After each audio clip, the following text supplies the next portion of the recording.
Hello दोस्तों, आपका स्वागत है मेरे YouTube channel creator English grammar में। तो दोस्तों, आज की हमारी कहानी का टाइटल है अ क्लेवर क्रॉ, यानी एक चतुर कौवा। तो दोस्तों, इस वीडियो में आपको प्रत्येक इंग्लिश वर्ड का हिंदी में अर्थ करना बिल्कुल ग्रामेटिकली तरीके से सिखाया जाएगा। और दोस्तों, इस वीडियो में आपको नए नए इंग्लिश वर्ड्स मीनिंग सीखने को मिलेंगे और प्रत्येक वर्ड की करेक्ट प्रोनाउंसिएशन भी सीखने को मिलेगी। इस वीडियो में आपकी ग्रामर का रिवीजन होगा दोस्तों, और एक एक इंग्लिश वर्ड का बिल्कुल ग्रामेटिकली तरीके से हिंदी में करेक्ट अर्थ करना सिखाया जाएगा। तो दोस्तों, चलो वीडियो शुरू करते हैं।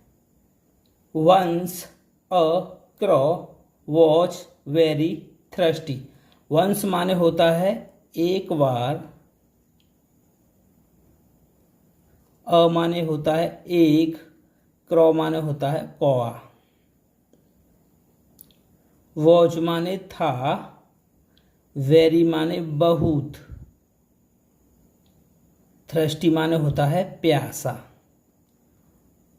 तो पहले इसमें ये देखो, इसमें हमारी हेल्पिंग वर्ब वॉज आई हुई है, तो यह सिंपल पास्ट टेंस का वाक्य है। तो इसका अर्थ कैसे निकलेगा? एक बार एक कौवा बहुत प्यासा था। It flew here and there in search of water. It माने होता है वह, फ्लू माने उड़ा या भटका, हियर माने होता है यहाँ, एंड माने होता है और, देयर माने होता है वहाँ, इन माने होता है मैं, सर्च माने होता है तलाश, ऑफ माने की, वाटर माने पानी। तो पहले दोस्तों, इसमें ये देखो, इसमें जो हमारी फ्लाई की सेकंड फॉर्म आई हुई है फ्लू, तो इस माने होता है उड़ा या भटका। तो यह पास्ट इंडेफिनिट का अफर्मेटिव सेंटेंस का वाक्य है। तो इसका अर्थ कैसे निकलेगा? वह पानी की तलाश में यहाँ वहाँ भटका या उड़ा। तो देखो दोस्तों, एक बार एक कौवा था, वह बहुत प्यासा था, वह पानी की तलाश में यहाँ वहाँ भटका। But it did not find water anywhere. But माने होता है लेकिन, इट माने वह, डिड नॉट फाइंड माने होता है नहीं मिला, वाटर माने पानी, एनीवेयर माने होता है कहीं। तो पहले इसमें ये देखो, इसमें जो हमारी हेल्पिंग वर्ब डिड आई हुई है और नॉट भी दिया हुआ है और वर्ब की फर्स्ट फॉर्म आई हुई है। तो यह पास्ट इंडेफिनिट का नेगेटिव सेंटेंस का वाक्य है। तो देखो इसका अर्थ कैसे निकलेगा? लेकिन उसे कहीं पानी नहीं मिला। किसे नहीं मिला? यानी कौवा को, जो वो पानी की तलाश में इधर उधर भटक रहा था, लेकिन उसे कहीं पानी नहीं मिला। तो चलो दोस्तों, आगे देखते हैं। At last it saw a picture under a tree. At last माने होता है अंत में, इट माने होता है उसने, सो माने देखा, अ माने एक, पिक्चर माने होता है घड़ा, अंडर माने नीचे, अ माने एक, ट्री माने होता है पेड़। तो पहले इसमें ये देखो, इसमें जो हमारी सी की सेकंड फॉर्म आई हुई है सॉ, तो यह पास्ट इंडेफिनिट का अफर्मेटिव सेंटेंस का वाक्य है। तो इसका अर्थ कैसे निकलेगा? अंत में उसने एक पेड़ के नीचे एक घड़ा देखा। It flew to the picture. It माने वह, फ्लू माने उड़ा या गया, टू द पिक्चर यानी घड़े के पास। तो इसमें पहले ये देखो, इसमें जो हमारी फिलाई की सेकंड फॉर्म आई हुई है फ्लू, तो यह भी पास्ट इंडेफिनिट का अफर्मेटिव सेंटेंस का वाक्य है। तो इसका अर्थ कैसे निकलेगा? वह घड़े के पास गया। कौन गया? कौआ। जब कौआ को एक पेड़ के नीचे एक घड़ा दिखा तो वह घड़े के पास गया।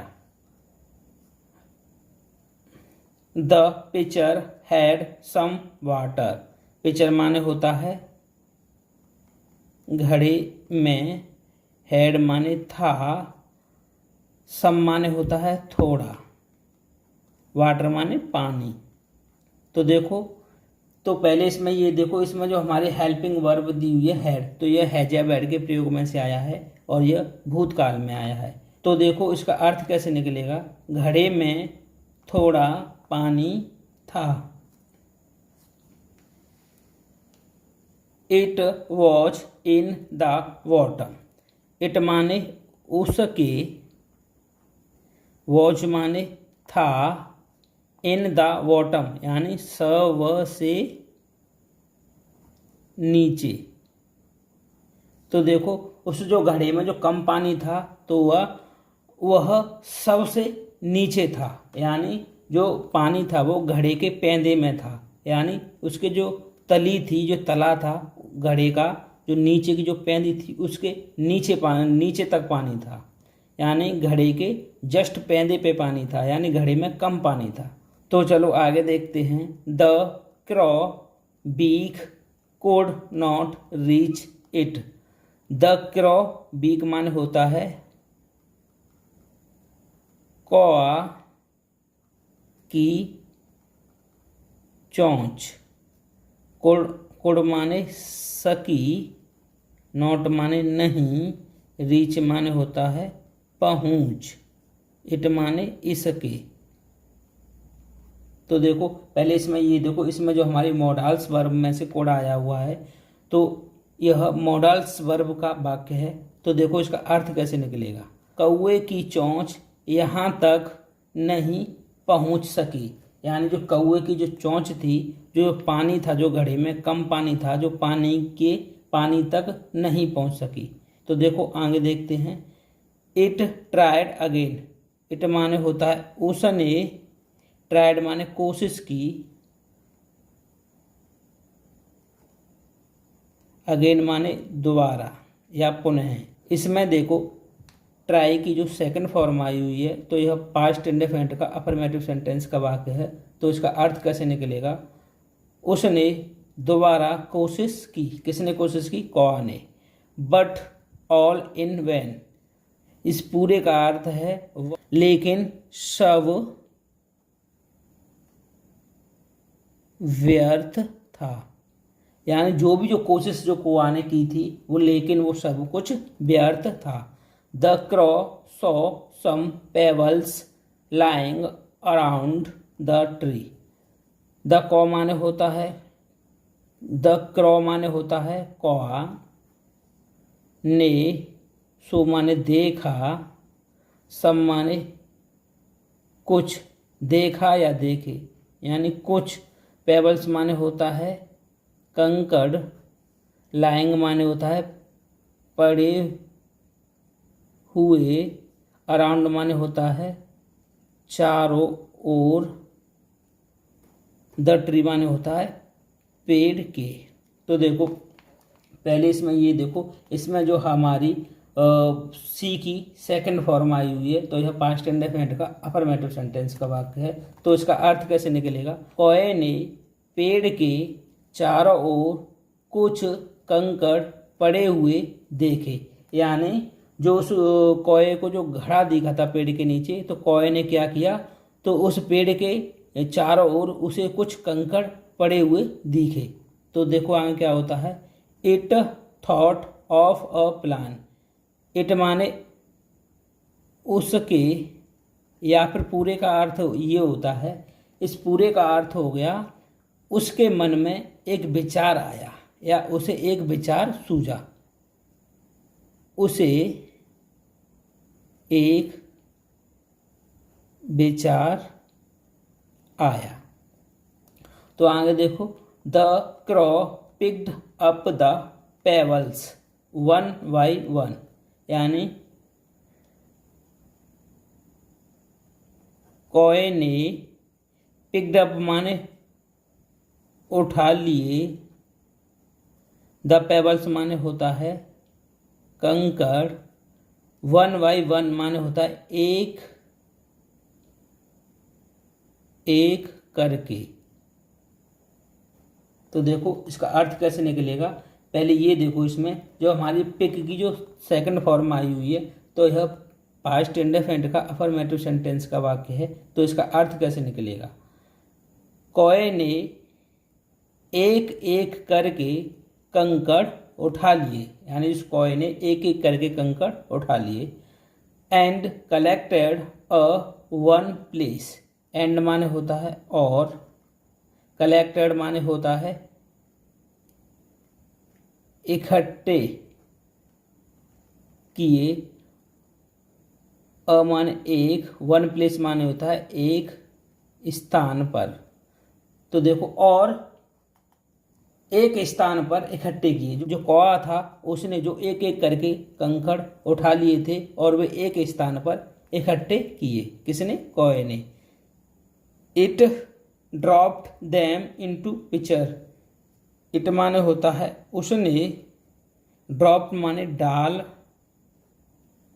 दिए, देम माने उन्हें, डाल दिया उन्हें किसे, यानी कंकड़ों को, इनटू द पिक्चर यानी घड़े में। तो पहले इसमें ये देखो, इसमें जो ड्रॉप की जो सेकंड फॉर्म आई हुई है, तो यह पास्ट इंडेफिनिट का अफर्मेटिव सेंटेंस का वाक्य है।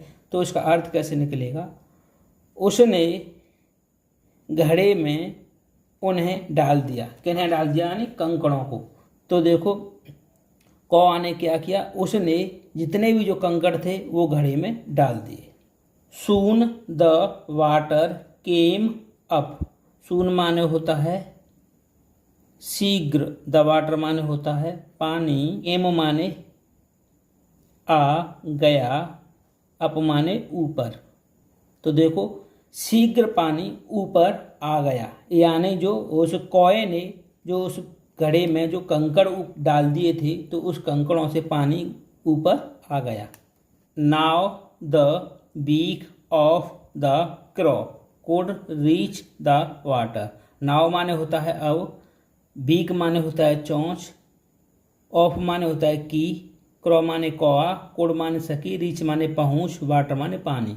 तो पहले इसमें ये देखो, इसमें जो हमारी मोडाल्स वर्ब में से कुड आया है, तो ये मोडाल्स वर्ब का वाक्य है। तो देखो इसका अर्थ कैसे निकलेगा, अब कौए की चोंच पानी तक पहुंच सकी। तो अब जो कौए की जो चोंच थी वो पानी तक पहुंच सकी। तो इट ड्रैंक वाटर, इट माने होता है उसने, ड्रैंक माने पिया, वाटर माने पानी, एंड माने और, बिगेन टू माने लगा, काव माने काव। तो देखो, ये जो हमारी ड्रिंक की सेकंड फॉर्म में है ड्रैंक, तो यह पास्ट इंडेफिनिट का अफर्मेटिव सेंटेंस का वाक्य है। तो देखो इसका अर्थ कैसे निकलेगा, उसने पानी पिया और काव काव करने लगा, यानी जो कौए ने जो पानी पिया, जो प्यासा था उसने पानी पिया और काव काव करने लगा। It was a clever क्रॉ, it माने वह, वॉज माने था, अ माने एक, क्लेवर माने होता है चालाक, क्रॉ माने कौआ। तो देखो, वह एक चालाक कौआ था, इसमें हेल्पिंग वर्ब वॉज आई हुई है, तो यह सिंपल पास्ट टेंस का वाक्य है। And it played a clever trick, तो देखो एंड माने होता है और, इट माने उसने, प्लेड माने खेली, प्लेड माने खेली, अ माने एक, क्लेवर माने चतुर, ट्रिक माने चाल, ट्रिक माने चाल। तो पहले इसमें ये देखो, इसमें जो हमारी प्ले की सेकंड फॉर्म आई हुई है, तो यह पास्ट इंडेफिनिट का अफर्मेटिव सेंटेंस का वाक्य है। तो इसका अर्थ कैसे निकलेगा, उसने एक चतुर चाल खेली। किसने खेली? कौआ ने। He was very happy. He माने वह, वॉज माने था, वेरी माने बहुत, हैप्पी माने खुश। तो देखो यह सिंपल पास्ट टेंस का वाक्य है क्योंकि इसमें हेल्पिंग वर्ब वॉज आई हुई है। तो इसका अर्थ कैसे निकलेगा? वह बहुत खुश था। He started flying in the sky. He माने या उसने, स्टार्टेड फ्लाइंग माने उड़ना शुरू कर दिया।